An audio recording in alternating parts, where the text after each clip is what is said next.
Hey there, and welcome back to the deep dive. You sent us a stack of sources covering a really challenging topic in pet health. And today, well, that's where we're headed. hmm We're taking a deep dive into understanding bladder cancer in dogs and cats. Specifically, the most common type, transitional cell carcinoma, or TCC, sometimes called urothelial carcinoma, right? UC. That's right. Yeah, you see, we've got clinical guides here, some research excerpts. It's quite a bit of detailed information, actually. Okay. And our mission, in this deep dives is to sort of wade through all this material and pull out the absolute most important insights for you. Right. We want to make sense of this complex disease, highlight the critical points, and give you a clear understanding without, getting totally lost in the medical jargon. Absolutely. And right off the bat, the sources hit you with some really surprising facts. Yeah. Like, for one, this isn't some rare thing. They state it's actually the most common bladder tumor in both dogs and cats. It is. It's #1 for bladder tumors. And here's the real kicker, I thought. Its early signs look exactly like something super common, a simple urinary tract infection, a UTI. Yes, that mimicry is a huge issue, causes delays. Plus, there are certain dog breeds. The risk levels mentioned are shocking. And beyond just looking like a UTI, a crucial point these sources really drive home is just how aggressive this tumor TCC can be, especially where it likes to set up shop in the bladder. Okay. Understanding that behavior is really key to grasping the challenges this disease presents. Okay, let's unpack this then, starting with the basics. What is TCC or UC? Simply put, it's a malignant tumor. It starts in the cells lining the urinary tract. Think of it like the wallpaper inside the plumbing system that carries urine from the kidneys out, the transitional epithelium. Gotcha. And these sources, they make it clear this wallpaper cancer can pop up pretty much anywhere along that path, right? Exactly. From the tubes coming out of the kidneys, the ureters, the bladder itself, the tube leading out, which is the urethra, Right. even associated bits like the prostate in male dogs. But they're pretty specific. It's most often found right in the urinary bladder itself. Yes. And even more specifically, within the bladder, it has this really strong and problematic preference for an area called the trigone. The trigone. There it is again. Yeah, that's the sort of triangular region right at the base of the bladder. It's where the two ureters come in from the kidneys and the urethra exits. Yeah. Tumors there are, well, they're particularly challenging, as we'll get into. So just how common are we talking? Is this something vets see, like, all the time? Well, the sources give us some numbers. In dogs, TCC accounts for about 1%, maybe 2% of all cancers diagnosed. Okay. But if you narrow it down and only look at bladder tumors, it's overwhelmingly TCC, like over 90%. Why? It's less frequent in cats overall, but just like in dogs, if a cat gets a malignant bladder tumor, it's most likely TCC. And age-wise? It's typically a disease of middle-aged to older pets. The sources give averages around, say, 9 to 11 years for dogs and maybe 10 to 15 years for cats. Now, you mentioned certain breeds. That really jump out at me from the sources, especially in dogs. It's not just a little bump in risk, is it? No, Yeah. it raises big questions about genetics, maybe gene-environment interactions. The breed links are quite striking. Like which ones? The sources specifically call out Scottish Terriers. They emphasize that Scotties have an astonishing risk, something like 18 times higher than your average dog. 18. Wow. Yeah. And other breeds listed with significantly higher risk include Shetland Sheepdogs, Westies, West Highland, White Terriers, Beagles, wire-haired Fox Terriers, Airedales, American Eskimo dogs, even Dachshunds. That's quite a list. It certainly suggests a strong genetic component in those breeds. The sources also note that for dogs overall, females tend to be more affected than males, though that might vary a bit depending on the specific breed. And what about cats? Any similar breed or sex links there? The sources say TCC is less common in cats generally, and they don't really identify any strong breed links or sex preference like they do for dogs. It seems more random in cats. Okay, so we know what it is, who tends to get it. But why? Why does it happen? The sources are pretty upfront that the exact cause isn't totally nailed down. It's likely a mix of things. Yeah, it really appears to be multifactorial. You've got those genetic factors, clearly, from the breed links. Right.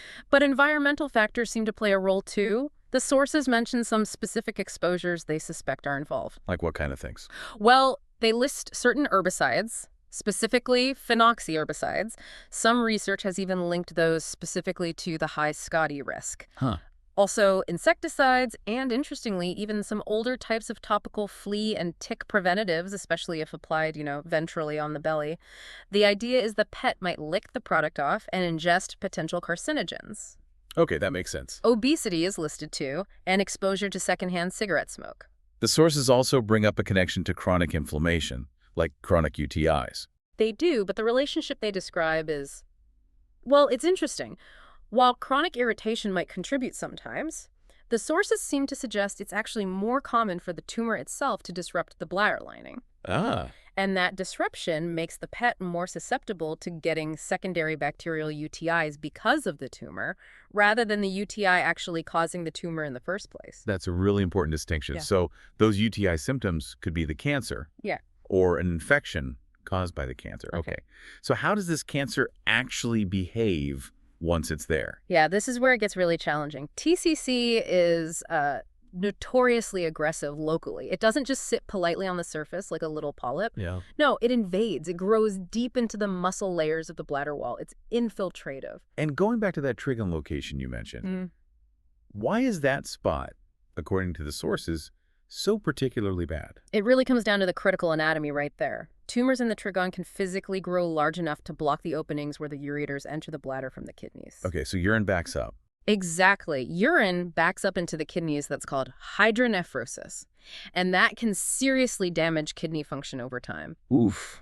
And even worse, they very commonly obstruct the opening where the urethra exits the bladder. That stops the pet from being able to urinate at all. And that urethral obstruction is a life-threatening emergency. Wow. Okay, so it invades locally. Mm-hmm. Does it spread? Like metastasize? Yes, absolutely. It has significant metastatic potential. The sources report spread to the regional lymph nodes. Those are the lymph nodes nearby, often along the spine, is quite common. Seen in maybe 15% up to 50% of cases right at the time of diagnosis. That high already, and distant spread. Definitely spreads via the bloodstream, too. Yeah. Common sites include the lungs. That's reported in maybe 10-30% at diagnosis, but the numbers are often higher if you look postmortem. Right. It can also spread to bone, often the lumbar spine, the lower back, or long bones. That can cause things like lameness or pain. And then liver, spleen, other organs are also possible, just less common. Okay, now there was a point in the sources that, frankly, sounded pretty alarming. The risk of implantation metastasis. Can you explain that? Yes, this is a really critical consideration when we think about diagnosing this cancer. The sources specifically warn about the potential for accidentally seeding or basically spreading tumor cells along the path of a needle during certain procedures. Seeding, like planting seeds. Sort of, yeah. They explicitly state that doing a fine needle aspirate and FNA, where you stick a needle directly into the suspected mass to get cells, is generally contraindicated. It's not recommended because of this high risk of dragging tumor cells out along the needle track and potentially seeding them elsewhere, like the abdominal wall or skin. Wow. So you could accidentally spread it just trying to diagnose it. That risk is a major factor, influencing how vets approach getting samples from suspected bladder masses.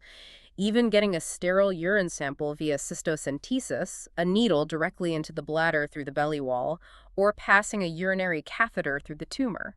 Well, theoretically, those could also cause some seeding, though the sources suggest the risk is lower than directly sticking a needle into the mass itself. That completely changes how you think about getting even a simple urine sample in a pet that has chronic UTI signs, especially an older at-risk breed. It certainly makes you more cautious. Given how sneaky this cancer is and where it likes to hide, what signs might an owner actually see at home? Well, like we touched on, the clinical signs often frustratingly mimic those much more common, less serious, lower urinary tract problems like cystitis or a simple UTI. Right. And they tend to be chronic, or they keep coming back, maybe seem to get better with antibiotics, then return. That often leads to delays in suspecting something more serious like TCC. So what are those classic symptoms we're talking about? Increased frequency of urination, the pet needing to go out all the time, maybe just squatting frequently, that's pollakiuria, straining hard to urinate, maybe only producing a few drops stranguria, painful urination, maybe yelping or seeming uncomfortable dysuria, and seeing blood in the urine hematuria. That's a big one. Okay. Sometimes it might just be a previously perfectly house-trained pet suddenly starting to have accidents indoors. And if the cancer is more advanced, or if it's spread, what else might you see? Then you might start seeing less specific signs. Things like just a general lack of appetite, maybe some vomiting, weight loss over time. If it's spread to bone, especially the lower back area, you might notice lameness, maybe pain in the hind limbs. Vets might feel some abdominal pain when they palpate the belly. And you mentioned one sign that's an absolute drop-everything emergency. Yes, absolutely crucial. And the sources really emphasize this. If the pet is straining intensely, trying really hard to pee but producing little to no urine, that is very likely a urethral obstruction. Yeah. That is a medical emergency. Without immediate veterinary intervention to unblock them and restore urine flow, it can very quickly cause severe acute kidney injury and can be fatal within days. Okay, message received. Obstruction equals emergency vet. So if a pet has these chronic UPI signs that just won't clear up, how does a vet definitively diagnose TCC, especially with that seeding risk we keep mentioning? Right. So a definitive diagnosis requires getting a sample of the actual tumor tissue, or at least some cells from it, and looking at it under a microscope. But as we've discussed, the location and that seeding risk make obtaining that sample tricky. You'd start with the basics, I assume. History, exam. Absolutely. A thorough history, how long have the signs been going on? Do they respond to antibiotics? Yeah. And a physical exam. The vet might try to carefully feel the bladder through the abdominal wall, check the regional lymph nodes for enlargement, maybe do a rectal exam to feel the urethra or prostate in males. And urine test. A urinalysis is always part of the initial workup. You'll almost always see abnormalities: blood, inflammatory cells, white blood cells, protein. And remember that point about UTIs being super common with TCC? Yeah, 50–70% have one. Exactly. So a urine culture and sensitivity test is vital. You need to know if there is a bacterial infection, which bacteria it is, and which antibiotic will actually kill it. This helps manage symptoms, but also helps differentiate if the signs clear up completely with antibiotics and stay gone. Maybe it was just a UTI. If they don't or come right back, TCC becomes more likely. Can you just find the cancer cells in the urine itself? Like, look at the urine under a microscope. You can try. That's called urine cytology, spinning down the urine sample and looking for malignant cells. If you find clearly malignant transitional cells, well, that's diagnostic. Right. But the sensitivity is low. The sources say around 30%, meaning you only find the cells in about 30% of actual TCC cases this way. So a negative result absolutely does not rule out TCC.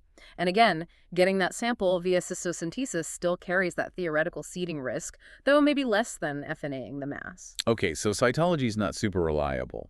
Imaging must be key then, right? To actually see the mass. Absolutely essential.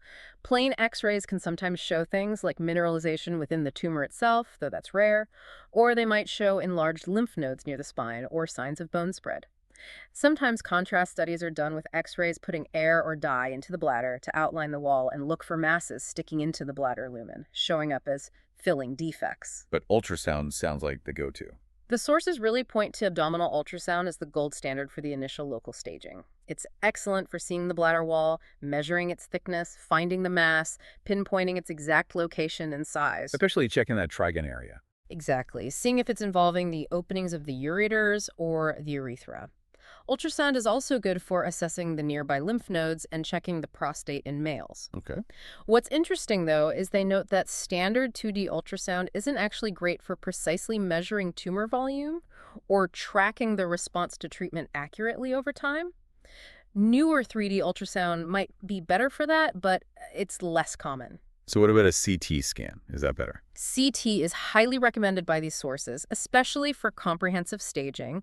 It gives incredibly detailed 3D views of the entire abdomen and pelvis. Better for planning. Invaluable for treatment planning, yeah. Especially if you're considering surgery or radiation therapy. It's also more sensitive than X-rays for finding distant spread, like small nodules in the lungs or subtle changes in bone. And the sources explicitly state that CT is the most accurate method we currently have for measuring the actual tumor volume, which is really important for objectively monitoring how well treatment is working. Okay, so imaging finds a suspicious mass. Now, you need that definitive tissue sample for the diagnosis, but you want to avoid spreading it. How do you thread that needle? Right, this is the critical step. Balancing getting the diagnosis with minimizing that seeding risk. The sources discuss a few approaches. One is traumatic catheterization, or using a special cytobrush passed through a catheter. How does that work? You basically carefully pass a catheter up the urethra, maybe wiggle it around the area of the lesion, or use the brush to gently scrape cells off the surface. It's less invasive than surgery, generally thought to have a lower seeding risk than FNAing the mass directly, and you often get a better yield of tumor cells than just looking at voided urine or even cysto-urine cytology. Okay. But what about the method they highlighted as like the safest and most reliable way to get an actual biopsy? According to these sources, that would generally be cystoscopy. Camera scope. Exactly. Inserting a flexible or sometimes rigid endoscope, basically a tiny camera on a tube up the urethra and into the bladder. It lets the vet directly see the mass, assess its location and appearance, and then use tiny instruments passed through the scope to take targeted biopsies from specific areas, all without needing to cut into the abdomen. So that minimizes the seeding risk into the belly. Precisely. That's considered the preferred method for obtaining diagnostic biopsies when possible. What about just doing surgery, opening the bladder and cutting a piece out? Surgical biopsy or cystotomy? That definitely gives you the best quality tissue samples for histopathology, the detailed analysis by a pathologist. However, the sources strongly advise against doing a cystotomy just for diagnosis because of that significant risk of seeding tumor cells into the abdominal cavity or along the surgical incision. Okay. It's typically only done if it's absolutely necessary for a diagnosis because other methods have failed, or if a surgeon is already in there attempting to remove part of the tumor anyway, like at a partial cystectomy. They even recommend surgeons change their gloves and instruments after touching the tumor during surgery to try and minimize spreading cells around. Wow. And just to be crystal clear one more time, FNA, sticking a needle directly into the bladder mass from the outside. Explicitly contraindicated by these sources. High seeding risk. Avoid it. Okay, got it. They also mentioned a really neat, less invasive test, but only for dogs. Yes. The BRAF mutation test. This is a non-invasive test done on a urine sample. It looks for a specific genetic mutation called BRAF V595E. And if it's positive? If it's positive, it's highly specific for TCC in dogs. Over 85% of canine TCCs apparently have this mutation. So a positive result is considered diagnostic. It confirms TCC without needing an invasive biopsy. That sounds incredibly useful. What if it's negative? A negative test doesn't completely rule it out because a small percentage of PCCs might have different mutations or none detected, and other things can cause similar signs. But a positive test is a huge help in confirming the diagnosis easily and safely in most dogs. Okay, so the path often looks like suspect TCC with those chronic signs, use imaging like ultrasound or CT to find and assess the mass, then confirm either with that BRAF urine test in dogs or by getting a tissue sample, preferably via cystoscopy if possible. That's a very good summary of the diagnostic approach outlined here. And it's always crucial, as the sources point out, to remember the other things that can cause these exact same urinary signs: simple UTIs, bladder stones, prostate problems, inflammatory polyps, even other kinds of tumors, though they're much rarer.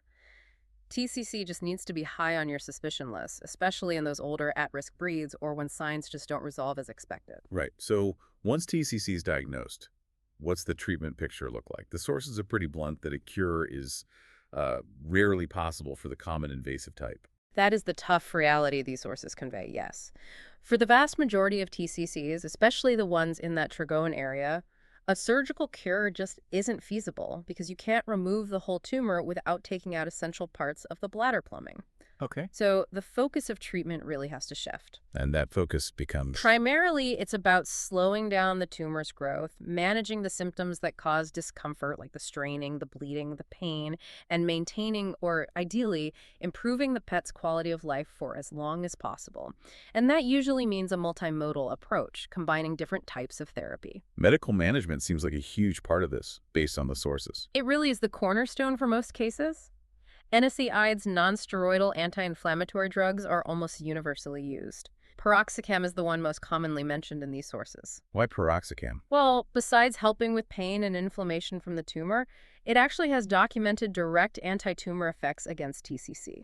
It works partly by inhibiting an enzyme called COX-2, which TCC cells often overexpress and use to promote their growth and survival. Interesting. The sources give dosing guidelines for dogs, and note it can be used in cats too, but usually at a lower dose or less frequently.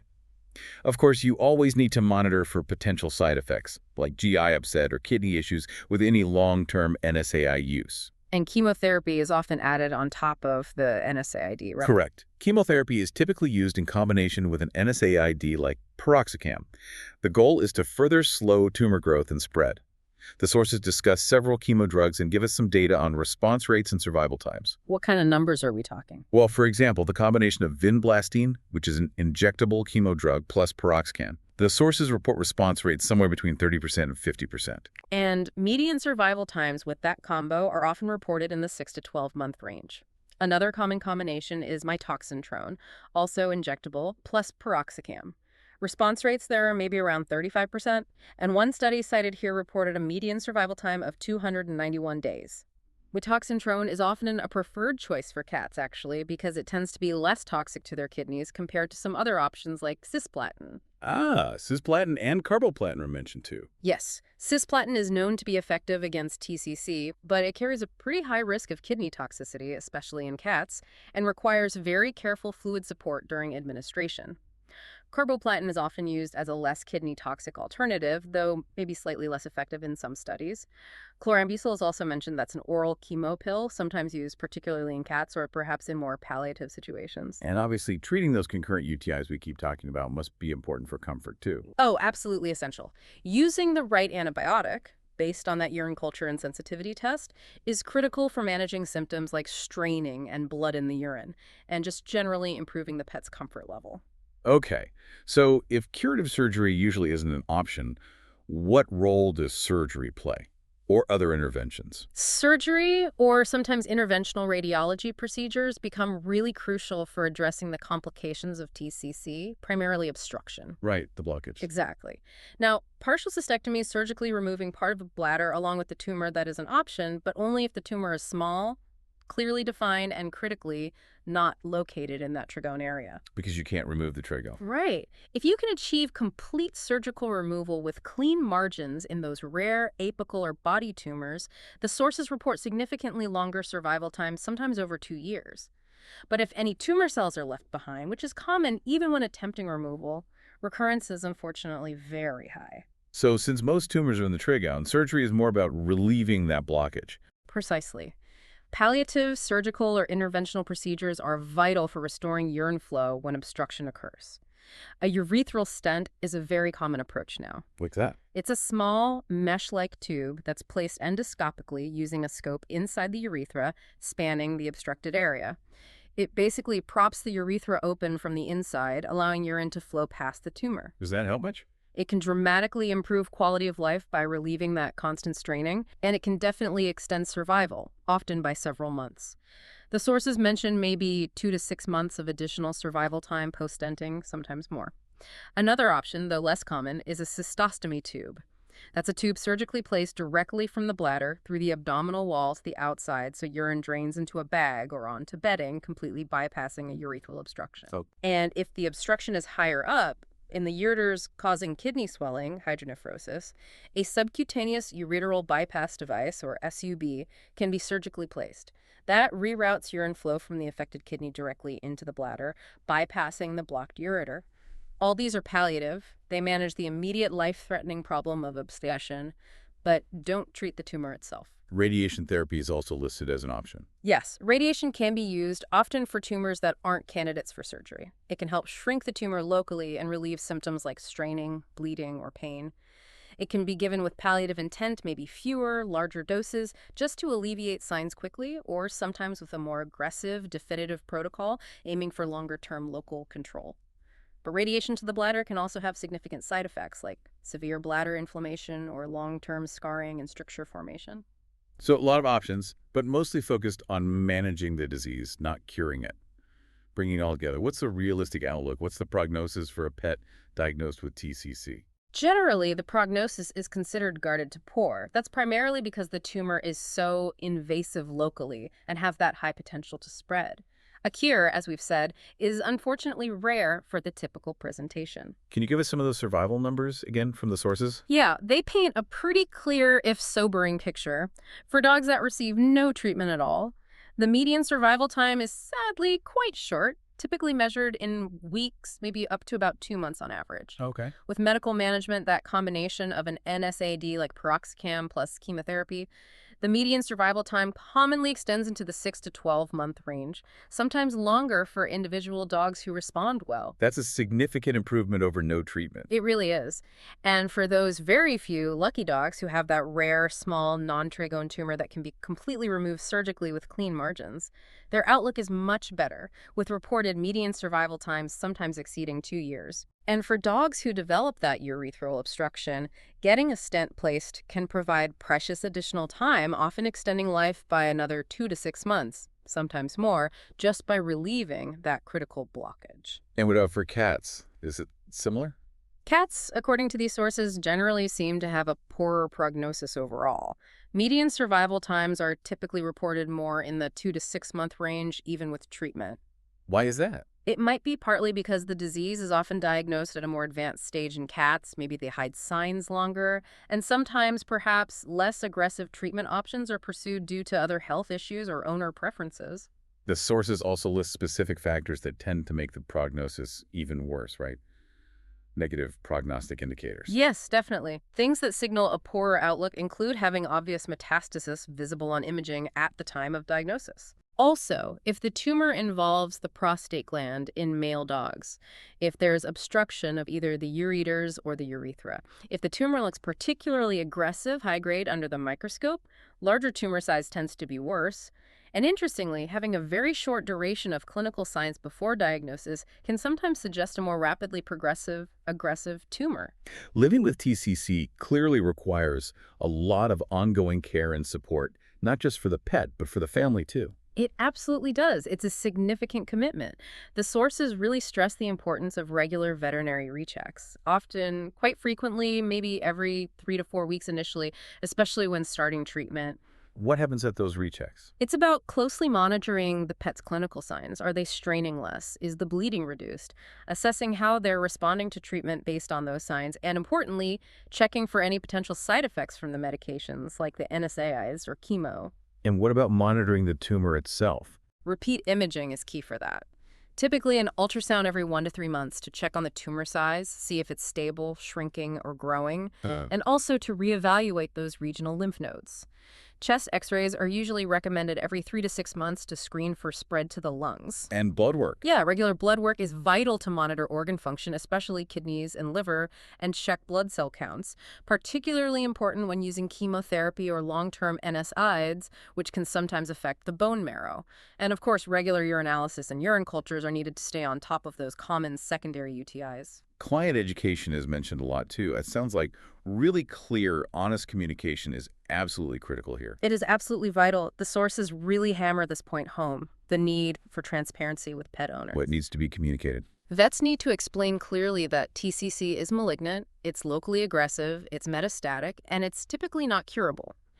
Reinforce that the goal of treatment is managing symptoms and maintaining quality of life.